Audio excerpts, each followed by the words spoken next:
Assalamu alaikum. Once again, welcome to the class. پنننی کلاس کې به زه تاسو ته د انګلیش هغه سنټنسز درخوایم کوم چې موږ په روزمره ژوند کې د صحت په باره کې استعمالو. بسم الله الرحمن الرحیم. I had a fever last night. پرون شپه زما تبه وه. I had a fever last night. پرون شپه زما تبه وه. که تاسو چاته وایئ چې پرون شپه زما تبه وه، تاسو به بالکل دا سنټنس استعمالوئ. I'm worried about my health. زه د خپل صحت په باره کې فکرمند یم. I'm worried about my health. زه د خپل صحت په باره کې فکرمند یم. He has run down in health. د هغه طبیعت خراب دی. He has run down in health. د هغه طبیعت خراب دی. All his teeth are intact. د هغه ټول غاښونه روغ دي. All his teeth are intact. د هغه ټول غاښونه روغ دي. I have hurt my big toe. زما د خپې غټه ګوته درد کوي. I have hurt my big toe. زما د خپې غټه ګوته درد کوي. He is blind in one eye.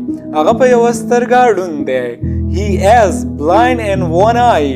هغه په یوه سترګه ړوند دی. I often have constipation. زما اکثر قبضی. I often have constipation. زما اکثر قبضی.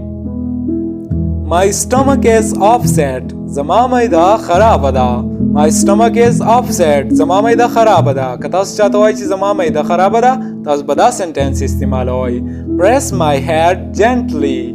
په آرام سره زما په سر زور کړه. Press my head gently. It's comforting. د دې نه ماته آرام میلاویږي. It's comforting. د دې نه ماته آرام میلاویږي. ستاسو څوک په سر زور کوي، تاسو ورته وایئ د دې نه ماته آرام میلاویږي. His eyes are sore and watering. سترګې درد او اوبه کوي. His eyes are sore and watering. سترګې درد او اوبه کوي. He has heart trouble. هغه ته د زړه بیماری ده. He has heart trouble. هغه ته د زړه بیماری ده. Exercise is a panacea for all disease. ورزش د ټولو بیماریو بهترین علاج دی. Exercise is a panacea for all disease. Nowadays fever is raging violently. نن سبا تبه په شدت سره روانه ده. Nowadays fever is raging violently. How long has your brother been down with a fever? ستا ورور ته د څومره وخت نه تبه ده. How long has your brother been down with a fever? I am feeling feverish. ما ته تبه محسوس کیږي. یعنی زما تبه ده. I am feeling feverish. ما ته تبه محسوس کیږي. His fever is down. تبه یې کمه ده. د چا تاسو تپوس وکئ چې د دې مریض تبه څنګه ده، او تاسو ته وایئ چې his fever is down. تبه یې کمه ده. Now the patient is out of danger. اوس مریض د خطرې نه بهر دی. ډاکټر راشي موږ ته ووایي که نه. Now the patient is out of danger. اوس مریض د خطرې نه بهر دی. He is badly hurt. هغه ډیر زخمی دی. He is badly hurt. هغه ډیر زخمی دی. You should exercise regularly. تاسو له روزانه ورزش پکار دی. You should exercise regularly. تاسو له روزانه ورزش پکار دی.